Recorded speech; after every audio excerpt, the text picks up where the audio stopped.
계속해서 우리 여호수아에 의한 하나님의 12지파의 땅 분배에 대한 이야기를 보게 됩니다. 오늘은 살펴볼 것은 유다 지파의 땅 분배에 대한 이야기를 우리 나누도록 하겠습니다. 유다 지파는 오늘 말씀에서 보시듯이 요단 서편에서 나눠지는 이 기업들, 그 기업들 중에 제일 먼저 거론되고 있습니다.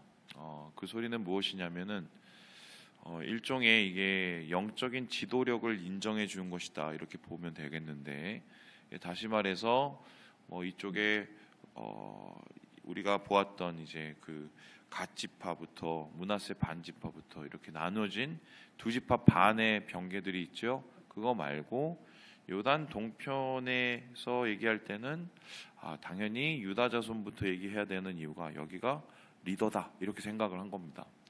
그러니까 실제적으로 이 이후에도 보면은 유다 지파의 영향력이 계속적으로 나타나는데, 물론 첫 번째 왕은 베냐민 지파에서 나오기도 하고, 그리고 사사 시대에는 기드온이라는 또 이런 사람을 통해서 에브라임 지파가 이제 상당히 어느 정도 그 영향력을 과시하지만, 나중에 결국은 이 유다 지파에서 나온 다윗의 왕을 통해서 이 전체 이스라엘이 통합이 된 것을 보게 됩니다. 그래서 오늘 이 여호수아서 15장에 나오는 이 땅 분배의 처음 얘기가 유다 자손으로부터 나오는 것은 그냥 쉽게 나오는 것은 아니고 분명한 영적인 의미와 배치가 나타나 있다, 이렇게 보면 되겠습니다. 자, 그렇다면은 이제 질문을 해봅니다. 유다 지파는 무엇 때문에 이렇게 지도력을 인정을 받았을까? 이스라엘 백성들 가운데 여러 지파 중에 왜 하필이면 유다 지파가 하나님으로부터 인정받는 사람이 되었을까? 이렇게 한번 생각을 해보겠는데요. 그런데 성경을 살펴보면은 사실은 그렇지 말아야 될 유다 지파가 리더가 될 수 없는 이유들이 훨씬 많이 나옵니다. 예를 들어 보겠습니다. 장자권을 아시죠? 우리도 그거 예전부터 있었죠. 이 장자들을 더 이렇게 대우해주고, 그리고 왕도 장자에게 물려주는 이런 제도들이 동서양을 막론하고 있었단 말입니다. 그런 의미로 봤을 때는 사실은 르우벤이 장자였죠. 장자 서열에서 유다는 이제 밀립니다. 그런 상황에서 유다가 장자권이 없음에도 불구하고 리더가 된다? 사실 요거 자체가 좀 결함이 있다고 볼 수가 있겠습니다. 물론 이 르우벤이라는 사람이 나중에 이 혈족으로의 계통상으로 보면 일종의 이제 그 자기 계모하고 통간을 하죠. 그러면서 이제 문제가 생기긴 하지만 그래도 그 사건 하나 때문에 이제 원자재로 모든 사람들이 다 엮인다, 이거는 좀 아닌 것 같고요. 어쨌든 계통상으로 보면은 장자가 아니고 유다는 그냥 말 그대로 차남의 차남인 사람인 겁니다. 이제 두 번째로 영향력을 한번 생각을 해본다면 에브라임 지파에 비해서 유다 지파는 사실 영향력이 좀 많이 처진다고 볼 수가 있겠습니다.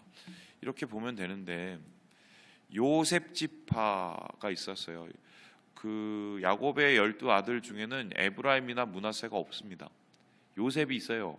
그런데 성경에서 여호수아서에서 땅 분배에 보면은 요셉 지파가 나와요, 안 나와요? 안 나옵니다. 이것은 왜 이제 이렇게 되냐면, 창세기 마지막 부분에 보면은 야곱이 요셉의 두 아들을 데리고 옵니다. 오게 만들어서 에브라임과 므낫세를 이제 축복을 하게 되죠. 근데 그 에브라임과 므낫세를 축복을 한 게 단순히 축복이 아니라 일종의 이게 영적으로 자기의 양자를 삼은 거라고 보면 돼요. 그래서 실제적으로 야곱의 밑에서 요셉이 아닌 에브라임과 므낫세는 한 기업씩을 받도록 되게 되어 있습니다. 그렇다면 영향력으로 따져 본다면은 요셉이라는 사람의 영향력, 그 영향력을 이어받은 에브라임이 전체적으로 보았었을 때 이 이스라엘의 리더가 되는 것이 당연합니다. 그래서 이 뭐 장자도 아니고 영향력의 문제에 대해서도 사실은 유다 지파는 좀 그 다음 번외로 물러나는 이런 상황이라고 볼 수가 있겠습니다. 그리고 제일 좀 흥미로운 게 바로 이 대목인데요. 오늘 유다 자손의 그 리더, 유다 지파의 리더라고 하는 사람이 나오게 되는데 어제 우리가 봤던 사람입니다. 우리 함께 우리 13절의 말씀을 같이 한번 읽어보도록 하지요. 시작. 여호와께서 여호수아에게 명령하신 대로 여호수아가 기럇아르바 곧 헤브론을 유다 자손 중에서 분깃으로 여분네의 아들 갈렙에게 주었으니 아르바는 아낙의 아버지였더라. 갈렙이라는 사람이 나옵니다. 갈렙이 유다 자손의 리더로 나오죠. 자, 그러면 질문해 보겠습니다. 이 사람이 결함이 되게 많아요. 갈렙이라는 뜻이 뭔지 혹시 아십니까? 개입니다. 개. 어떻게 개라고 지었는지 잘 모르겠는데 우리나라도 좀 비슷한 얘기가 있는데 예전에 저 애를 졌을 때 이름 질 때 막 져야 오래 산다고 그래서 진짜 그런 이름이 있었는지 모르겠지만 개똥이라고 이제 그게 그 뭐 한자로 뭐 개시라면서요.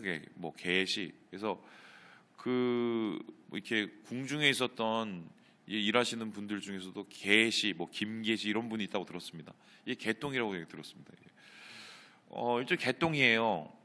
그러면 이제 유다 지파 혹은 뭐 이스라엘 자손 중에 개를 어떻게 여겼을까? 지금처럼 뭐 이쁘고 거의 뭐 자식 대하듯 대하고 어떨 때는 저는 아직도 좀 이해는 잘 안 되는데 이해해 보려고 열심히 노력하는데요. 개를 유모차에 태워서 열심히 또 이렇게 구경을 시켜주시는 분들도 요즘에 있습니다. 뭐 이해하려고 노력하고 있어요. 그 당시는 그렇지 않았어요. 이스라엘의 그 통념상 개는 부정한 짐승입니다. 아무거나 막 먹으니까요. 태워하고. 근데 그런데도 불구하고 이름을 개라고 줬다는 것은 사실은 이 사람의 출신이나 성분을 분명히 좀 의심해 볼 필요가 있겠다. 그러면 이제 갈렙은 어떤 사람이냐 했었을 때 잡족이에요. 잡족. 이게 쉽게 설명하면 뭐냐면 유다 지파가 아니에요. 이스라엘 백성들이 출애굽했었을 때 깃발을 12개를 이제 들고 나왔단 말입니다. 야 유다 모여라, 뭐 여기 뭐 스불론 모여라, 간 모여라, 뭐 이러고 깃발을 12개 들고 나왔었을 때 그때 유다 지파 사람들만 모여서 유다 지파가 된 게 아니에요. 물론 그게 중심이 됐지만 그들과 함께 나온 사람들 중에는 이스라엘의 피가 섞이지 않은 사람들도 있었습니다.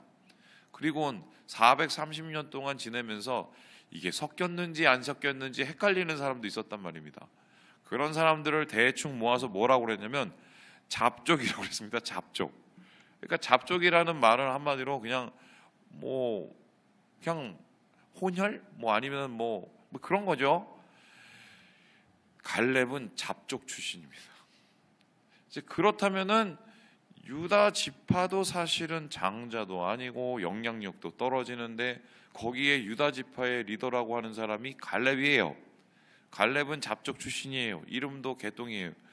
이거는 여러 가지 봤었을 때 사실은 하나님께서 12지파의 제일 앞에 세울 만한 자격이 많이 미달되는 여러 가지 결점이 많은 이런 지파라고 볼 수밖에 없다. 이렇게 얘기가 됩니다. 그럼에도 불구하고 왜 이 유다 지파가 제일 먼저 땅 분배를 받는 처음의 위치에 속해 있었을까? 하나님께서는 왜 유다 지파를 들어 쓰셔서 이스라엘의 영도력을 가진 이 다윗이라는 왕을 세우고 또한 이들을 통해서 뭔가 하나님의 나라를 세워가는 프로젝트를 만들었을까? 여러분 아시는 것처럼 예수님은 어느 지파입니까? 유다 지파였어요. 그죠? 신기하죠? 왜 그렇게 되었을까? 그리고 여러분 아시는지 모르겠지만 지금 우리가 이스라엘에 사는 사람들을 이스라엘인이라고 말하지 않고 뭐라고 그럽니까? 유대인이라고 말합니다. 유다 지파 사람이란 뜻이에요. 지금 이스라엘에 가면 뭐 피가 여러저러 섞여 있지만 남아 있는 지파는 세 지파밖에 없어요. 유다 지파, 레위 지파, 베냐민 지파. 이 세 지파가 답니다. 나머지 지파는 지금 세계사에서 흔적도 없이 다 사라졌어요. 북이스라엘 왕국이. 그렇다면 도대체 왜 하나님께서 유다를 이렇게 들어 쓰시고 이렇게 남겨놓으시고 이렇게 사용하셨을까? 자격도 안 되는 사람을. 오늘 말씀을 보면은 어느 정도 좀 이해할 수 있는 부분이 있는데요. 우리 함께 14절의 말씀을 같이 한번 읽어보도록 하겠습니다. 14절입니다. 시작. 갈렙이 거기서 아낙의 소생 그 세 아들 곧 세세와 아이만과 달메를 쫓아내었고. 오늘 이 말씀을 보니까 갈렙이 이 산지를 내게 주소서 하고 실제적으로 나이가 85세가 넘었는데도 불구하고 헤브론을 향해서 진격했다는 것을 보게 됩니다. 근데 헤브론이라는 땅은 저도 가보긴 했지만 좀 지금은 되게 위험해요. 왜 거기가 중요하냐면 막벨라 굴이 거기에 있습니다. 이 막벨라 굴을 여러분 기억하실지 모르겠지만 아브라함의 무덤이 있는 곳이에요. 그래서 실제적으로 거기 가보면 아브라함의 무덤을 중간에 놔두고 이쪽은 가톨릭, 이쪽은 유대교, 저쪽은 이슬람, 이렇게 세 종교가 모여 있습니다. 아브라함 되게 웃겨요. 가보면은. 그래서 이게 뭐 하는 짓인가 싶은데 그렇게 영적으로 되게 중요한 지역을 어쨌든 이 갈렙에서 차지하게 되죠. 근데 갈렙이 이 땅을 차지할 때 어떤 일이 있었습니까? 보시다시피 여기에는 아낙의 소생들이 있었습니다. 아낙 자손은 아시는 것처럼 네피림의 후손이며 거인들이에요. 골리앗 생각하시면 됩니다. 이스라엘 백성들이 가데스 바네아에 있었을 때 우리는 거기 못 가요. 우리는 가면 다 죽습니다라고 얘기했던 가장 강력한 이유가 뭐 때문이었습니까? 아낙 자손이었어요. 거기에 가면은 거인들 때문에 우린 다 쪄 죽습니다라고 얘기를 한 사람들이에요. 그럼에도 불구하고 헤브론을 차지하려고 갈렙이 마음 먹었고 실제적으로 가서 아낙 자손과 싸워서 승리하였다라는 말을 보면 이 사람이 상당히 굉장히 저돌적이고 상당히 이 사람이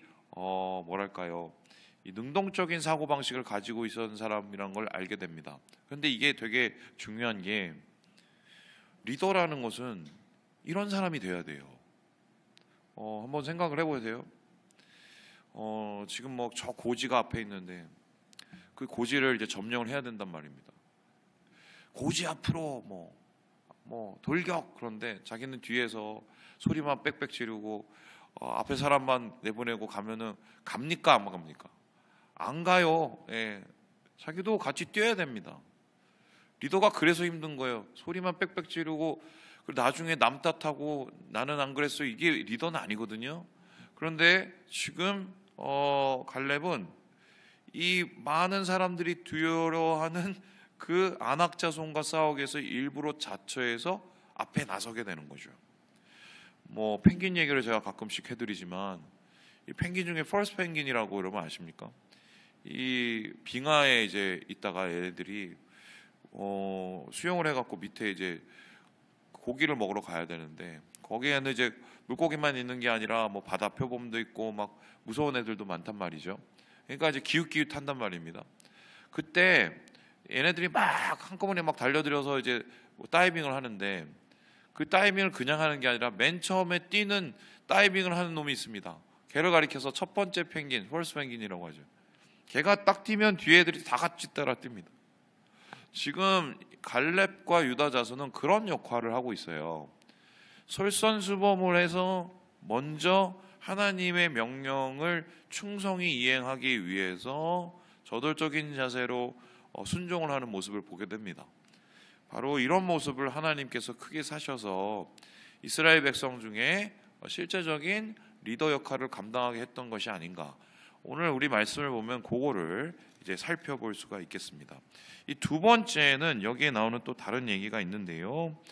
우리 함께 19절의 말씀을 같이 한번 읽어보도록 하겠습니다. 19절입니다. 시작. 이르되 내게 복을 주소서 아버지께서 나를 네겝 땅으로 보내시오니 샘물도 내게 주소서 하매 갈렙이 윗샘과 아랫샘을 그에게 주었더라. 이게 무슨 말이냐면 이제 갈렙의 딸이 있었었는데 그 딸을 일종의 상금으로 건 거예요. 지금은 이제 말이 안 되지만 이 당시엔 그런 일이 있었거든요. 야, 저기 보이는 이 기랴세벨을 점령하는 사람에게 내 딸을 주겠다. 이 소리는 뭐냐면 나의 후계자로 삼겠다는 거죠. 그래서 후계자로 삶을 사람이 누가 나왔냐면 바로 온니엘이라는 사람이 나왔는데 실제적으로 이 사람은 누굽니까? 이스라엘의 첫 번째 사사가 되는 사람입니다. 그런데 온니엘이 이제 그 땅을 차지하고 그의 딸을 갈렙의 딸을 줘요. 결혼을 시키죠. 그러면 여러분 어떻게 하시겠습니까? 갈렙이 전체적인 이 유다 지파의 리더격이라면 자기 딸이 결혼을 해. 그리고 뭔가 상을 받을 만한 상황이에요. 그러면 제일 좋은 땅으로 주지 않겠습니까? 그죠? 제일 고생 안 하는 땅으로. 우리 어머니들 마음이 그거잖아요. 우리 새끼는 고생하면 안 돼. 뭐 이거잖아요. 그죠? 예, 그게 참 한국 K 어머니죠. K 어머니. 예. 근데 뭐 그렇다고 고생을 안 하는 것도 아니에요. 예. 그런데 흥미로운 건 갈렙은 그렇게 안 했어요. 어디를 줍니까? 지금 보니까 땅을 네겝을 줍니다. 네겝. 네겝이 뭐냐면 네게부예요. 네게부가 뭐냐면 이게 유다 사막입니다. 광야예요, 광야. 가보면 진짜 쥐뿔도 없습니다. 그냥 그나마 여기 있는 도시 중에 뭐 여러분 아시는 도시가 뭐냐면 아브라함이 묵었던 부엘셰파거든요. 이 부엘셰파가 이게 뭐냐면 7개 셰파, 부엘, 셈. 그러니까 7개의 셈이 있는 도시라는 거예요. 여기 가면 어떻게 보면 한참 가다가 차 타고 그냥 쥐뿔도 없어요. 그냥 가다가 갑자기 뭐가 띵 하고 나오면 거기가 이제 부엘셰파고 거기에 이제 도시가 이렇게 있습니다. 그런 데를 줬어요. 그러면은 여기 이 갈렙의 모습을 통해서 우리가 뭐를 보게 됩니까? 이 사람은 다른 건 몰라도 되게 요즘에 우리 MZ가 좋아하는 공평한 사람이죠. 그죠? 공정한 사람입니다. 공정과 상식, MZ가 좋아하는. 왜냐하면 자기의 권리를 자기를 위해서 사용하지 않고 공명정대하게 그것을 사용하게끔 하는, 자기에게 엄격하고 타인에게는 관용하는 전형적인 하나님이 원하시는 리더의 모습을 갈렙을 통해서 보게 되거든요. 그래서 하나님께서 이 유다라는 지파를 앞에 세우신 것이 이러한 영향력들이 다른 지파에게도 퍼져서 하나님의 공명정대한 나라를 만들기 원하셨던 것이 아닌가, 이것을 우리가 대충 이제 생각해 볼 수가 있는 것이죠. 그리고 여기에 나와 있지 않지만 유다 지파의 결정적인 리더가 될 수밖에 없었던 이유가 한 가지가 있습니다. 이게 사실 결정적인데 이제 창세기로 거슬러 올라가죠. 창세기에서 여러분 아시는지 모르겠지만 요셉 앞에 형제들이 다 무릎을 꿇잖아요. 10형제들이 왜 무릎을 꿇습니다? 그 요셉인 줄 몰랐죠. 거기로 내려간 것은 양식이 없어서 가뭄이 너무 심해서 갔는데 그것 속에서 어떤 일이 일어났습니까? 요셉이 자기 형들을 알아보고는 골탕을 먹이죠. 그때 그 골탕 먹일 때 동생 데려오라고 시켰고, 베냐민 데려왔었을 때 요셉이 꾸민 흉계 때문에 갑자기 낭패가 되어서 이 베냐민이 잡힐 상황이 되었습니다. 그때 다른 친구들은, 다른 형제들은 다 가만히 있는데 누가 나서서 그 모든 상황을 수습했습니까? 유다였어요. 유다가 어떻게 수습을 했나요? 내가 대신 종으로 남겠습니다. 희생적이었어요, 되게. 저는 이게 요셉의 마음을 울렸을 것 같습니다. 아직 저 형이 있네. 그때 뭐라고 그랬냐면, 내 동생을 이렇게 내가 잃었는데 다시 이 동생을 잃을 수가 없다고 얘기를 했어요. 그 동생이란 게 요셉이잖아요. 일단은 자기의 과오를 인정할 줄 알고 책임질 줄 아는 리더였어요. 아마 이러한 책임감들이 하나님 보시기에는 영적인 분명한 리더십으로 충분하다고 생각을 하셔서 장자도 아니고 영향력도 부족한 이 유다 지파, 더구나 리더는 개똥이의 잡족 출신인 이 유다 지파를 하나님께서 들어쓰셔서 사용하신 게 아닌가. 결론적으로 오늘 말씀을 종합해 보면 한 가지 단어가 나오는데 충성이에요. 하나님은 어떤 사람을 사용하시냐? 능력 많은 사람, 또 신분이 좋은 사람, 또 여러 가지 돈이 많은 사람 사용하는 게 아니라 충성스러운 사람을 사용하십니다. 작은 일에도 충성스러운 사람을 사용하셔요. 그게 천국의 질서예요. 말씀을 마칩니다. 우리 사랑하는 여러분, 주님께 충성하셔서 마지막 날 주님 앞에서 칭찬받으시는 우리 모든 형제 자매들 되시길 주님의 이름으로 축원합니다.